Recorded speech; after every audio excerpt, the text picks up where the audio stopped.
औषधीय गुणरे भरपूर अपराजिता एही सबु स्वास्थ्यजनित समस्यारू दिए मुक्ति। अपराजिता गाँ गहलीठू नहीं सहर पर्यंत मिलुथिबा साधारण गछटिए। यह जेउठी सेठी लटा परी माड़ी जाए। आयुर्वेद रे अपराजिता को गोटे जड़ीबूटी भावरे गुरुत्व दिया जायछि। विशेष करी अपराजिता फूल वर्षा ऋतु रे अधिक फुटी थाए।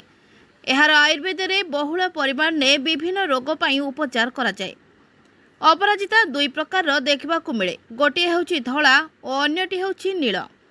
अपराजिता फूल रे होतिबा रोगर उपचार विषय आसंतु जानिबा। मुंडबिंधा हेउथिले अपराजितार व्यवहार करा जाय थाए, जहाकू गोटे जंत्रणानाशक औषध भाव में विवेचना करा जाय। जेतेबेले मुंडबिंधा हेउछि सेतेबेले कंचा अपराजिता मंजीरू रस तैयारी करी खाली पेटरे सकाळू सेवन करिबा द्वारा लाभ मिलिथाए। एथिसहित किछि बुंदा एहार रस नाकरे पकाइबा द्वारा माइग्रेन समस्यारू मध्य मुक्ति मिलिथाए। अनेक लोकंकर थंडारू मध्य कान बिंधा होइथाए। एहार रस को गरम करी कानरे लेप भली लगाइबा द्वारा कान जंत्रणारू उपशम मिली पारिबो। आजिकाली अवसादग्रस्त हेबा गोटे साधारण जिनिस, किंतु ध्यान रखंतु जे अपराजितार अवसाद दूर करिवार गुण रहिछि।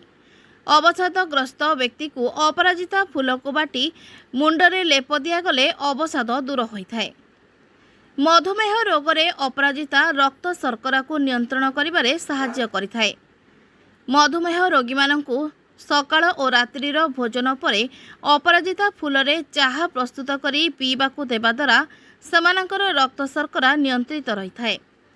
गला जंत्रणा किंबा टन्सिल पाई प्राय 10 ग्राम अपराजिता पत्र को आधा लिटर पानी रे फुटांतु।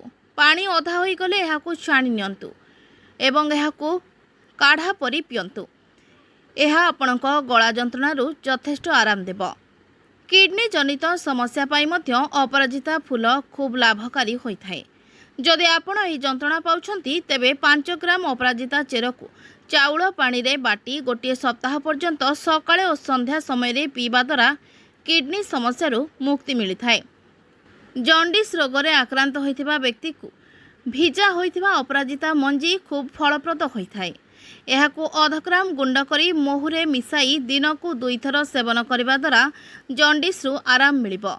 ता सहित अपराजिता चेर 6 ग्राम नहीं गुंड करंतु, ताहाकू दही सहित मिसाई जॉन्डिस रोगी को खाइबा को दियंतु।